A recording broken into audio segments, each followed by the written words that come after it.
الحمد لله والصلاة والسلام على رسول الله محمد بن عبد الله صلى الله عليه وسلم وعلى آله وأصحابه أجمعين أما بعد.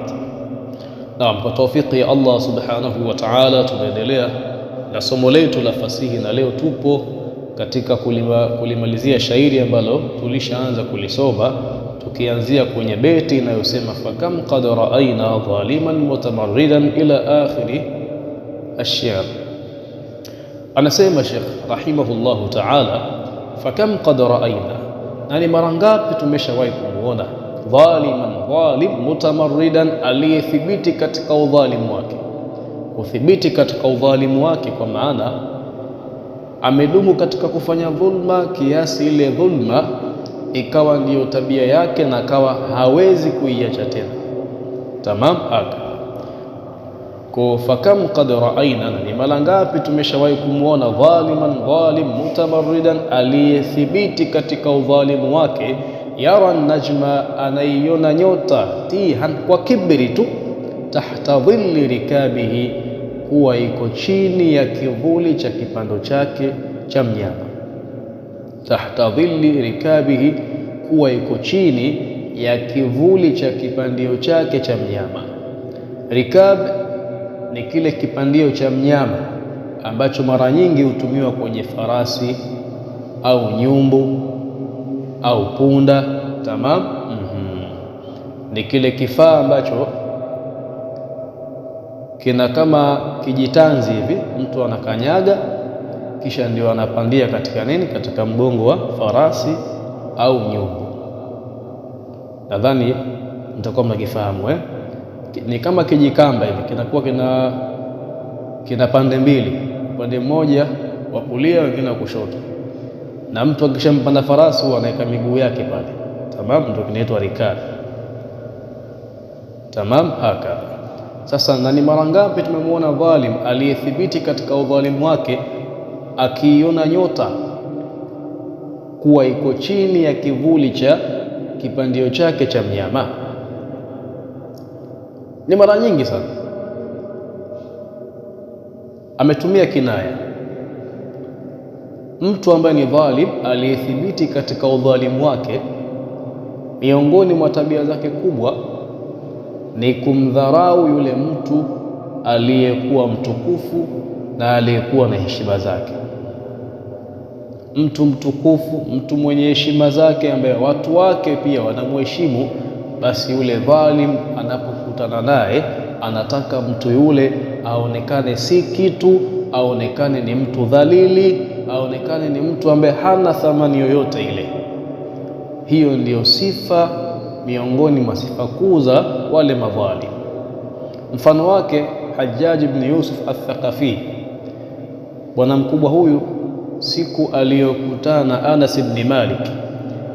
Anas ibn Malik ni sahaba radhiyallahu anhu, lakini pia ni khadim Rasulillah sallallahu alaihi wasallam, ni alikuwa mtumishi wa mtume wetu Muhammad sallallahu alaihi wasallam.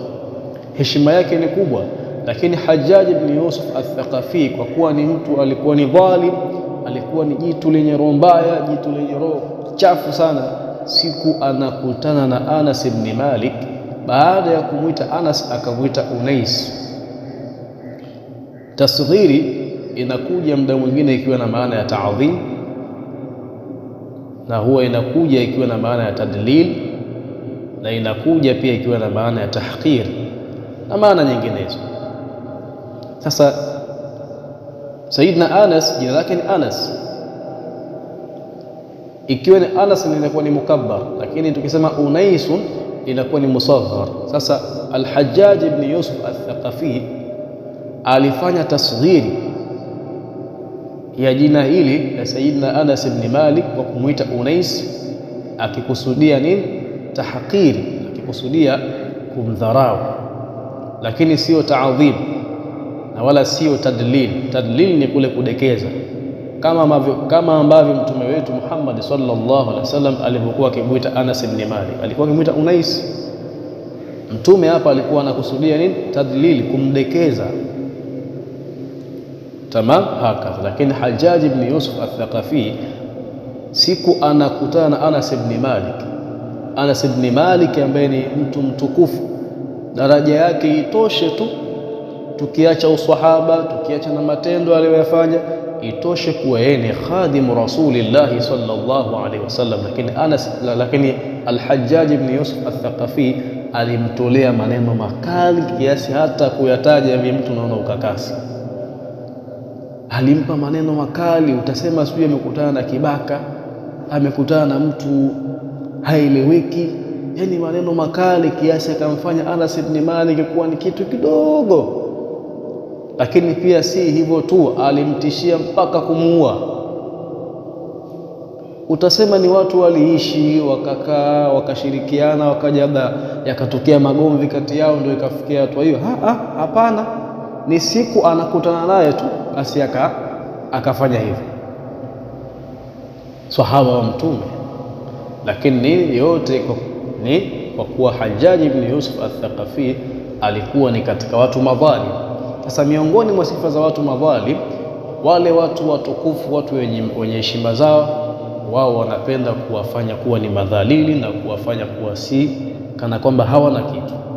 Na ndio kinaya alichokitumia Imamu na Shafi'i hapa aliposema yara najma, anaiona nyota. Nyota ni kitu ambacho kipo juu, ni kitu ambacho kipo juu, daraja yake ya juu, kiko mbali.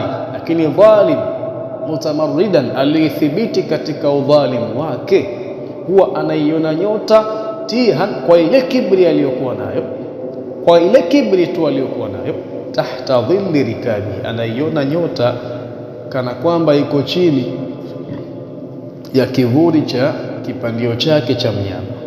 Hiyo ndo sifa ya madhalim, ikiwa anamaanisha kwamba madhalim miongoni mwa sifa zao ni kuwafanya au kuwaona wale watu watukufu na watu wenye heshima zao kuwa ni kana kwamba hawana maana yoyote.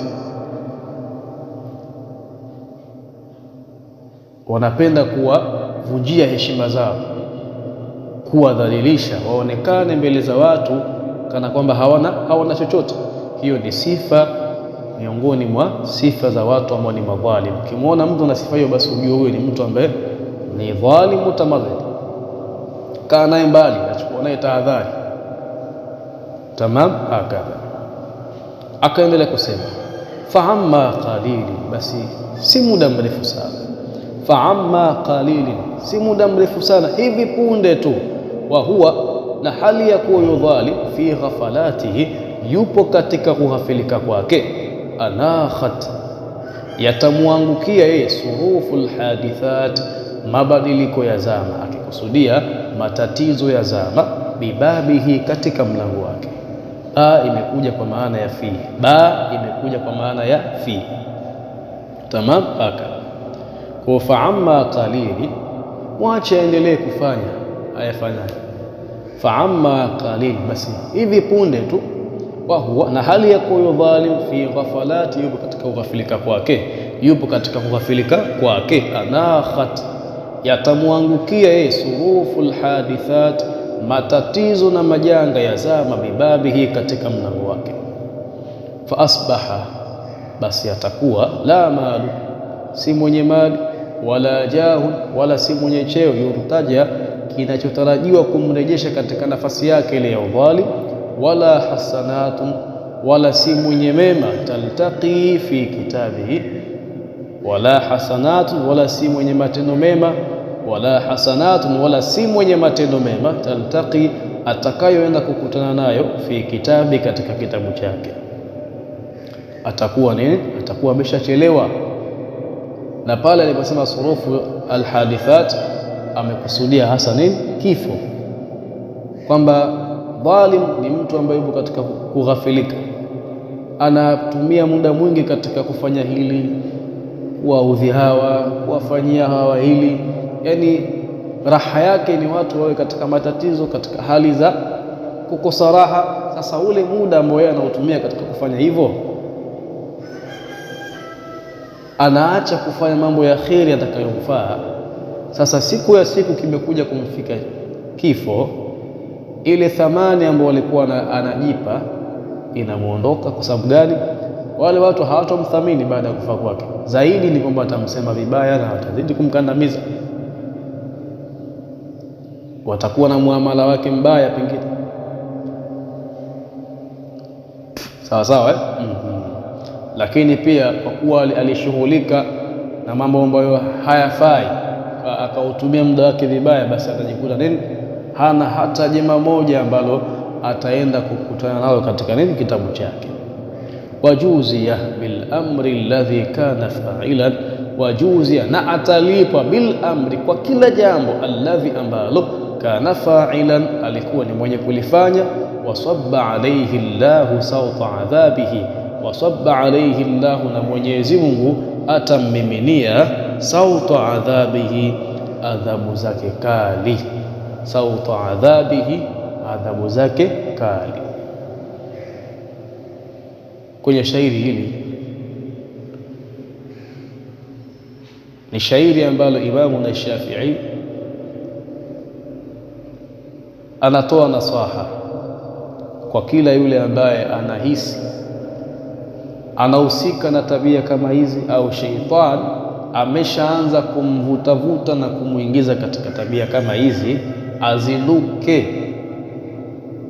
Azinduke, ishi na watu vizuri. Arrahimun yarhamuhumur rahman, wale watu wenye huruma Mwenyezi Mungu anawahurumia. Irhamu man fil ardh yarhamukum man fis sama, wahoneeni huruma wale waliopo ardhini, naye Mola wenu mlezi atawaoneeni huruma. Ukiishi katika hali kama hii unapata faida gani? Unafaidika na lipi? Lakini ikiwa utaishi na waliokuzunguka vizuri, ukashirikiana nao kwa kheri na kwa uzuri, itakuwa ni faida. Ule muamala wako tu unapata thawabu, lakini pia utafaidika lau kama utaacha kizazi chako pia kitaishi vizuri, na hata wewe mwenyewe baada ya kufa utakuwa ukifurahika uko duniani kwa ule wema uliopanda kwa watu. Tumuombe Allah subhanahu wa ta'ala atujalie katika wale ambao watakuwa ni wenye kujirekebisha kwa zile tabia na yale mapungufu ambayo yapo katika tabia zetu.